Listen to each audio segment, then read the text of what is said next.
IIT జేఈలో మంచి rank రానటువంటి విద్యార్థులకు బెస్ట్ ఆప్షన్ సిఎస్ఈఎంఏ కోర్సులు అడ్మిషన్స్ జరుగుతున్నవి.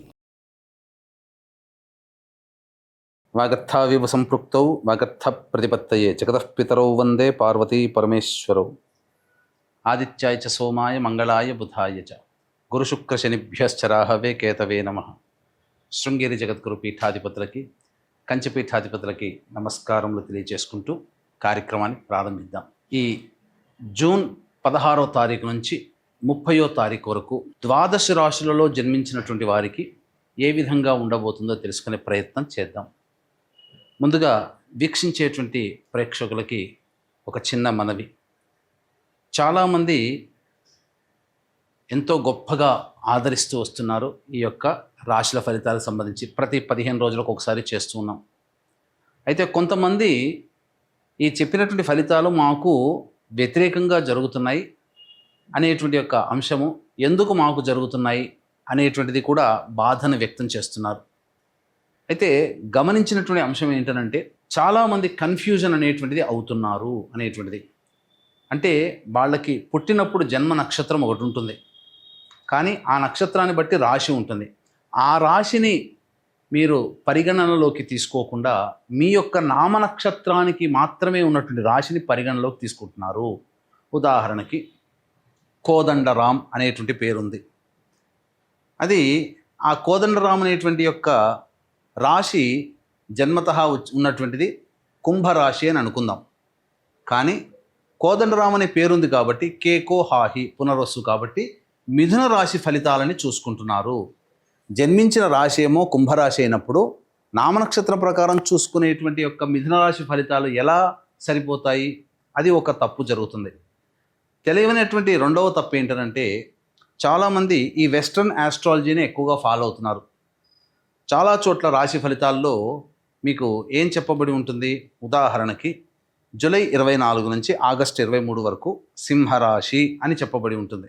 అంటే ఆ మధ్యలో పుట్టినటువంటి వాళ్ళందరూ కూడా సింహరాశి చూసుకోవాలి అని చెప్పి ఆ జొడాయిక్ సైన్ ప్రకారం వాళ్ళు, అదంటే సన్ జొడాయిక్ సైన్ ప్రకారం. మనది రాశి అనేటువంటిది చంద్రుని బట్టి ఉంటుంది.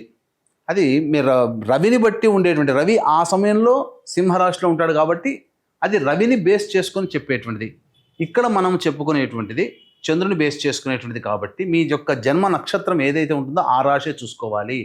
ఆ ఒక నెలలో పుట్టిన వాళ్ళందరూ కూడా సింహరాశి అని అంటే అది అవాస్తవం కదా. కాబట్టి తెలిసి తెలియక అదొకటి ఈ విధంగా చేస్తున్నారు. ఎవరికి తెలియని వాళ్ళకి నామనక్షత్రమే అది చూసుకోవాలి. అందులో కూడా చాలామంది ఇప్పుడు శ్రీనివాస్ అంటే కుంభరాశి చూసుకుంటున్నారు, కానీ చూసుకోవాల్సింది తులారాశి, ఇలా అన్నమాట. కాబట్టి ఈ తేడాని, ఈ మార్పుల్ని మీరు గమనించుకొని అసలు సిసలైనటువంటి మీ రాశి ఏందో దాని ప్రకారం మీ జన్మ పత్రిక ప్రకారం ఉన్నటువంటి రాశిని చూసుకుంటే అప్పుడు మీకు ఫలితాలు కరెక్ట్గా 90% వరకు మీకు మ్యాచ్ అవుతాయి. మనం చెప్పుకునేటువంటిది దినచర్యలలో భాగంగా రోజువారీ కార్యక్రమంలో ఏ రోజు ఆదాయం ఖర్చు ఎలా ఉంటుంది, ఏ రోజు మానసిక పరిస్థితి మంచిగా లేదా ఆందోళనగా ఉంటుంది అనే విషయాల్ని మనం క్లుప్తంగా తెలియచేసుకుంటున్నాం. కాబట్టి ఇవి విషయాలు పరిగణలోకి తీసుకొని మన ఈ చెప్పబడేటువంటి రాశి ఫలితాలు మీరు ఆపాదించుకున్నట్లయితే 90% వరకు మీకు అవి సరిపోతాయి దినచర్యలో, రోజువారీ కార్యక్రమంలో. ఇక మనం వివరాల్లోకి వెళ్ళినట్లయితే 16వ తారీఖు నుంచి 30వ తారీఖు వరకు ఉన్నటువంటి గ్రహ సంచారం తెలుసుకుందాం. మీనరాశిలో శని సంచారం, అలాగే మేషరాశిలో శుక్రుడు మరియు రవి బుధ గురు యొక్క గ్రహ సంచారము మిథున రాశిలోకి, అలాగే 23వ తారీఖు నుంచి బుధుడు కర్కాటక రాశిలో ప్రవేశం చేస్తారు. అలాగే కుజుడు కేతు సింహరాశిలో మరియు రాహువు కుంభరాశిలో సంచారం జరుగుతుంది.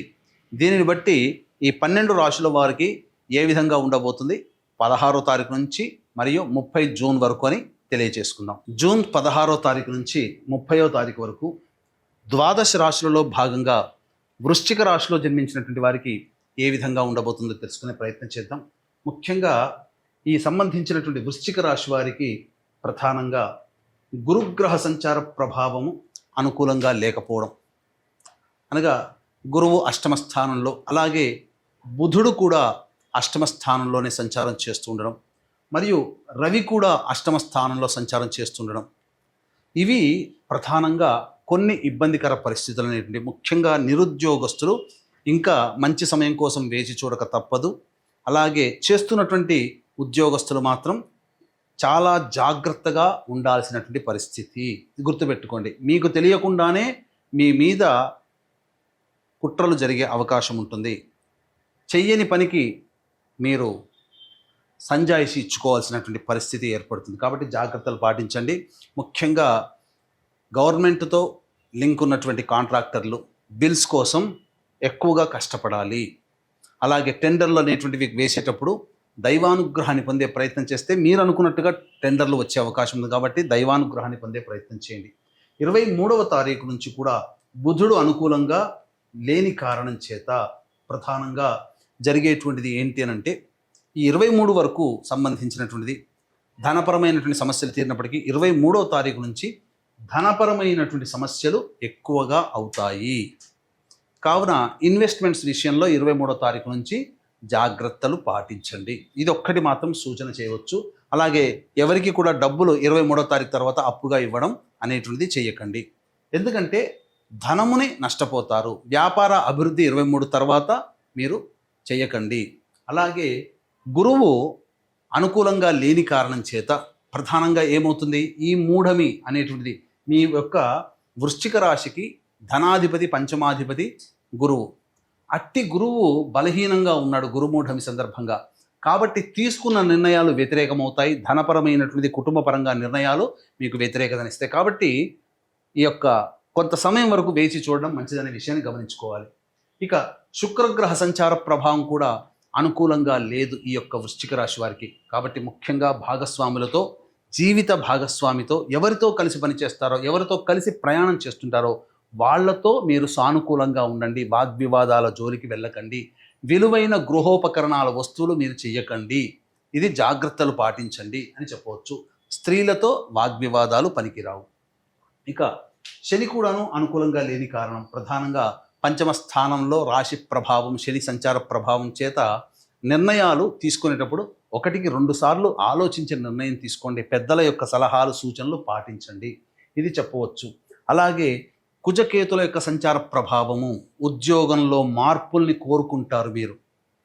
మీకు తెలియకుండానే మీరు సున్నితంగా మనస్కులుగా ఉండడంగానో, లేకపోతే చిన్నదానికి కూడా భరించలేకుండా తొందరగా ఎక్కువగా రియాక్ట్ అవ్వడము అనేటువంటిది జరుగుతుంది. కోపములు ఎక్కువగా వస్తాయి. జాగ్రత్తలు పాటించండి. కోపాన్ని దిగమింగుకునే ప్రయత్నం చేయండి.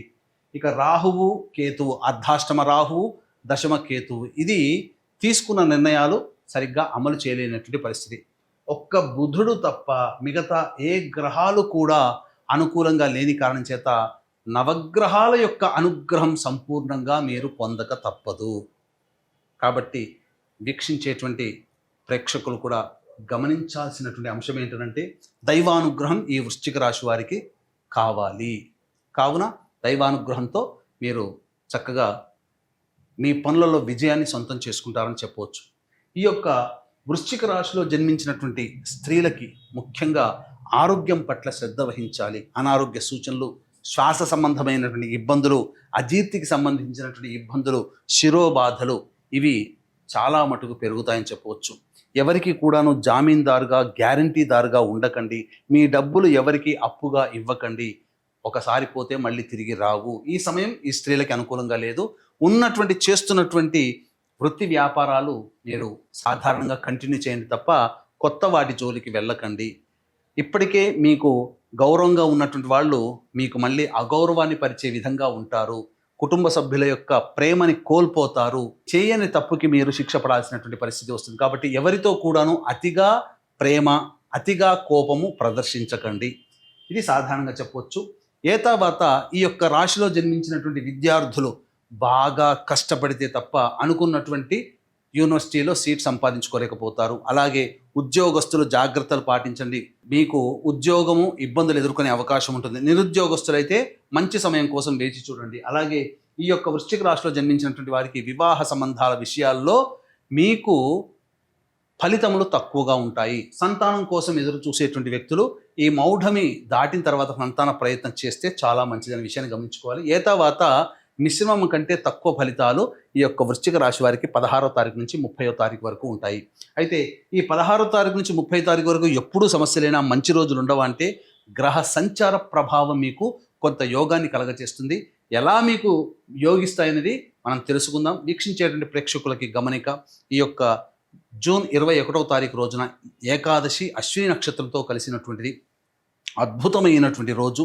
ఈ రోజున మీ జాతకరీత్యా కలుగు విద్య, వివాహ, ఉద్యోగ, దాంపత్య, అనారోగ్య సమస్యల నివారణకి మరియు మేష, మిథున, కర్కాటక, సింహ, కన్య, వృశ్చిక, ధనుస్సు, కుంభ, మీన రాశుల్లో జన్మించినటువంటి వారికి సర్వదోష నివారణ పూజలు, హోమాలు, ముఖ్యంగా నవగ్రహాల యొక్క అనుగ్రహం కోసం సంపూర్ణ నవగ్రహ శాంతి అనేటువంటిది చేయించడం జరుగుతుంది. అవకాశం ఉన్న వాళ్ళు కార్యక్రమ తదనంతరం కాంటాక్ట్ చేసి మీ గోత్రనామాదులు నమోదు చేసుకోవచ్చు. ఈ కార్యక్రమంలో నమోదు చేసుకున్నటువంటి వాళ్ళకి శక్తిపాతము చేయబడినటువంటి శంకరుంగలి మాలని మీకు ఇవ్వడం జరుగుతుంది. ఈ యొక్క కార్యక్రమంలో మీ గోత్రనామాదులు నమోదు చేసుకోవచ్చు. ఇక గమనించుకున్నట్లయితే 16వ తారీఖు రోజున ముఖ్యంగా రాని బాకీలు వసూలవుతాయి, ధనపరమైన సమస్యలు తీర్చుకుంటారు, ఎదుటి వాళ్ళ సహాయ సహకారాలతో మీ పనులన్నీ పూర్తి చేసుకుంటారు, విందులు వినోదాల్లో ఆనందంగా పాల్గొంటారు. 17, 18, 19, 20 ఈ తేదీల్లో కనుక చూసుకున్నట్లయితే ప్రధానంగా వాహనాన్ని నడిపేటప్పుడు జాగ్రత్తలు పాటించాలి, తల్లిగారి ఆరోగ్యం పట్ల శ్రద్ధ వహించాలి, గృహం మరమ్మతులు, వాహన మరమ్మతులకి ఖర్చులు అధికంగా అవుతాయి, సంతోషం లేనటువంటి పరిస్థితి, అలాగే మీ ఆరోగ్యం పట్ల కూడా శ్రద్ధ వహించాల్సినటువంటి పరిస్థితి. వృధా కాలయాపన జరుగుతుంది, ఏ పని ముందుకు సాగదు, బ్రేక్స్తో కంప్లీట్ అవుతుంది. ఖర్చులు కూడా ఈ 4 రోజులు అధికంగా ఉంటాయని చెప్పవచ్చు. 21, 22, 23, 24 తేదీల్లో కనుక చూసుకున్నట్లయితే మీకు ధన రాబడి చాలా బాగుంటుంది. ఇదివరకు పెట్టినటువంటి ఖర్చులకి మించిన ఆదాయాన్ని మీరు లభించడం ద్వారా మీరు రుణ విమోచనాన్ని పొందుతారు, రాని బాకీలు వసూలవుతాయి, ఇతరుల యొక్క సహాయ సహకారాలతో మీరు మీ పనులను పూర్తి చేసుకుంటారు, ఆనందంగా జీవిస్తారని చెప్పవచ్చు. ఇక 25, 26 తారీఖుల్లో మాత్రం మీరు ఎక్కువగా కష్ట నష్టాలు ఎదుర్కోవాల్సినటువంటి పరిస్థితి. ముఖ్యంగా ఉద్యోగంలో ఉన్నటువంటి వాళ్ళు చాలా జాగ్రత్తలు పాటించాలి, లేదా ప్రభుత్వపరమైనటువంటి ఇబ్బందులు ఎదుర్కొనే అవకాశం ఉంటుంది. ధనపరమైన ఖర్చులు ఊహించకుండా ఎక్కువగా ఉంటాయని చెప్పవచ్చు. అన్ని విధాలుగా జాగ్రత్తలు పాటించాలి, మీ ఆరోగ్యం పట్ల కూడా శ్రద్ధ వహించాలి. 27, 28, 29 తేదీల్లో సంతానం మూలకంగా ఖర్చులు, సమస్యలు, సంతానంతో విభేదాలు పెరుగుతాయి కాబట్టి లౌక్యంతో సంతానంతో వ్యవహరించండి. ఇక వృధా కాలయాపన జరుగుతుంది, ఆస్తి సంబంధమైనటువంటి విషయాలు చర్చకు వస్తాయని చెప్పవచ్చు. 30వ తారీఖు రోజున చేస్తున్నటువంటి వృత్తి, ఉద్యోగ, వ్యాపారాల్లో అనూహ్యంగా ఊహించిన దానికంటే ఎక్కువగా లాభాన్ని, సంతోషాన్ని పొందుతారు, అందరి సహాయ సహకారాలతో మీ పనులన్నీ పూర్తి చేసుకుంటారని చెప్పవచ్చు. తర్వాత చెప్పొచ్చేది ఏమిటంటే 25, 26, 17, 18 ఈ తేదీలలో ఖర్చులు అధికంగా ఉంటాయి కాబట్టి ఖర్చుల శాతాన్ని తగ్గించుకునే ప్రయత్నం చేయండి, అంతా సుఖంగా ఉంటుందని చెప్పవచ్చు. ఇక ఈ యొక్క వృశ్చిక రాశి వారికి సమస్యలు ఈ 16 నుంచి 30వ తారీఖు వరకు ఉండేటువంటి సమస్యల పరిష్కారం కోసం ప్రతిరోజు నవగ్రహాల చుట్టూ శివాయ నమః అంటూ 27 ప్రదక్షిణలు చేసి శివుని దర్శించుకోవడం, అలాగే దత్తాష్టకం రోజుకి 3 సార్లు పారాయణం చేసినట్లయితే తప్పకుండా మీ సమస్యలు తీరుతాయి. ఇప్పుడు చెప్పినటువంటి సమస్యల కంటే ఇంకా ఎక్కువగా మీరు సమస్యలు ఎదుర్కొంటున్నారు అనంటే దగ్గరలోని మంచి ఉపాసనా పరులైనటువంటి జ్యోతిష్యులని సంప్రదించి వారి సలహాలు, సూచనలు కనుక పాటించితే మరింత మెరుగైనటువంటి జీవితాన్ని పొందుతారని తెలియజేస్తూ సర్వం శ్రీ ఉమామహేశ్వర పరబ్రహ్మార్పణమస్తు.